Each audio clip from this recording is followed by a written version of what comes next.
Halo semua, salam sejahtera Malaysia. Tuan-tuan dan puan yang amat dihormati semua.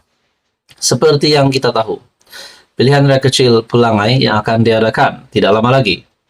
Saudara-saudara sudah pasti, sama ada dari kepimpinan PHBN, kerajaan ataupun kepimpinan pembangkang Perikatan Nasional, sudah pasti ingin memenangkan satu kerusi ini.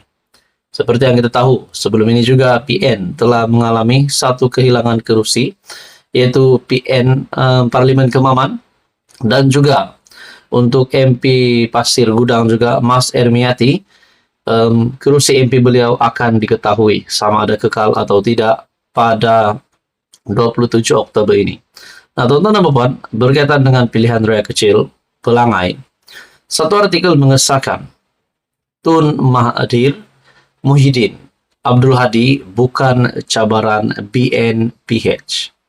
Nah, saudara-saudara, seperti yang kita tahu, saya boleh katakan ini adalah top 3 pembangkang, yaitu pengurusi Perikatan Nasional sendiri, Tan Sri Muhyiddin Yassin, dan juga timbalan pengurusi PN selaku Presiden PAS, Tan Sri Abdul Hadi Awang, dan juga penasihat PN untuk 4 negeri Perikatan Nasional, yaitu Tun Dr. Mahathir, yang juga adalah bekas Perdana Menteri.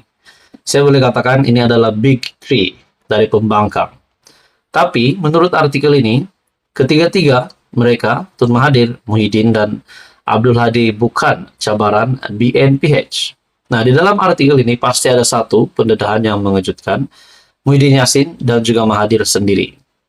Gabungan 3 pemimpin, Tun Mahathir Mohamad, Tan Sri Muhyiddin Yassin, dan Tan Sri Abdul Hadi Awang, yang ditampilkan PN untuk mengetuai kempen PRK Dun Pelangai bukan satu cabaran kepada BN untuk mempertahankan kerusi itu.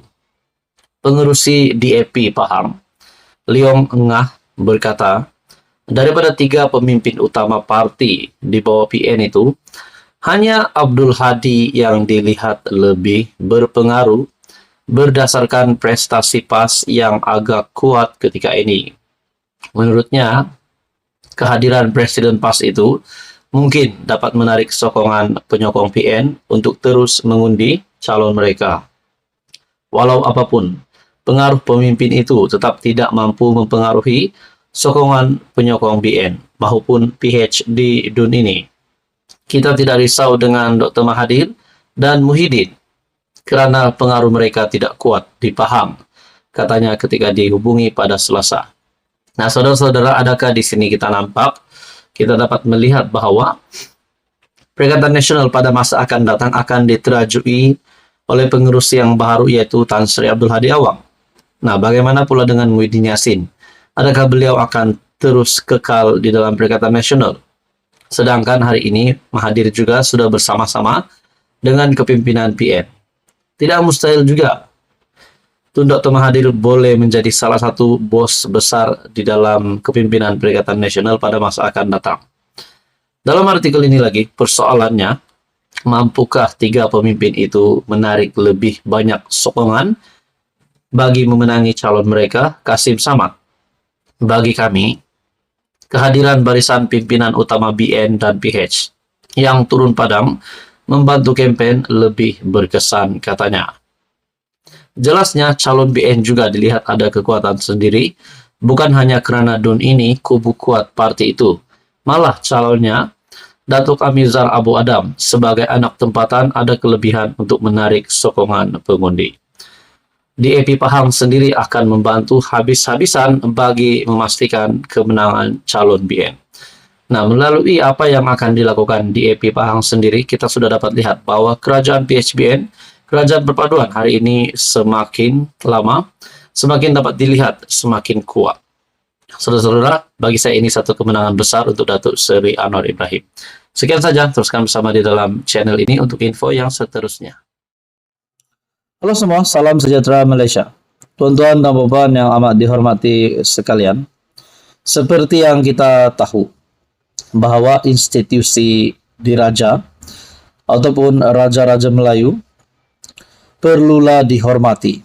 Dan berkaitan dengan isu 3R tidak boleh disentuh sesuka hati dan juga apalagi dihina. Nah, saudara-saudara, tuan-tuan dan puan, hari ini terdapat satu artikel mengesahkan keputusan penjara.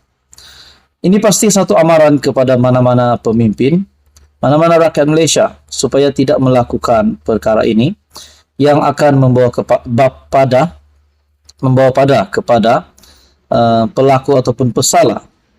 Ini adalah berkaitan dengan kes hasutan.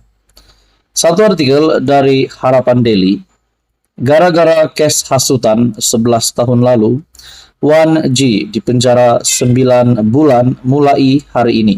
Artikel pada 25 September.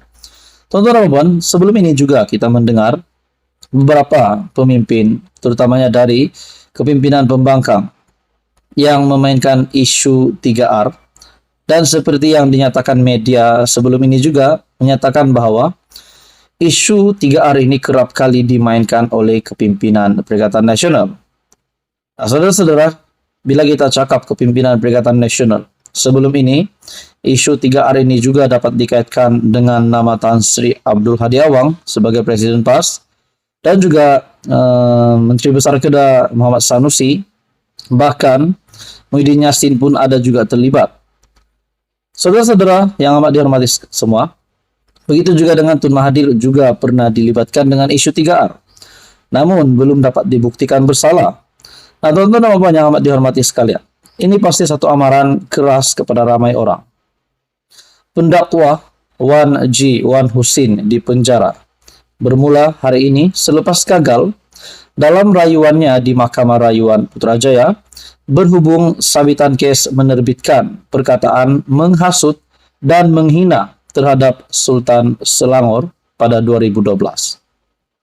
Adakah dengan ini tidak mustahil beberapa pemimpin sebelum ini juga yang terlibat dengan isu 3R ini, terlibat dengan tuduhan menghasut ataupun menghina Raja-Raja Melayu, adakah mereka juga berkemungkinan akan menimpa nasib yang sama seperti Wan Husin ini yang dipenjara selama 9 bulan?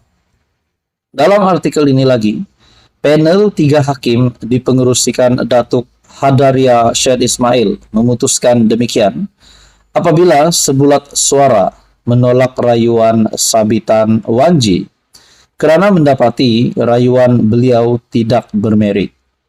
Bagaimanapun, mahkamah membenarkan rayuan penceramah berusia 41 tahun itu terhadap hukuman dengan memerintahkan beliau hanya dipenjara 9 bulan seperti telah diputuskan Mahkamah Session Shah Alam Selangor pada 9 April 2018. Semasa membaca keputusan penghakiman, hakim berkata, Wan selaku perayu menyentuh isu Akta Hasutan 1948 dengan mendakwanya sebagai tidak berperlembagaan. Artikel dari Harapan Daily, gara-gara kes hasutan 11 tahun lalu, Wan dipenjara 9 bulan. Tuan-tuan dan puan, apa komen Anda? Sekian saja, teruskan bersama di dalam channel ini untuk info yang seterusnya. Mohon jasa baik Anda untuk bantu channel ini, untuk kembangkan lagi channel ini. Bantu channel ini dengan menekan butang like. Anda juga dipersilakan share video ini dan tekan butang subscribe. Terima kasih.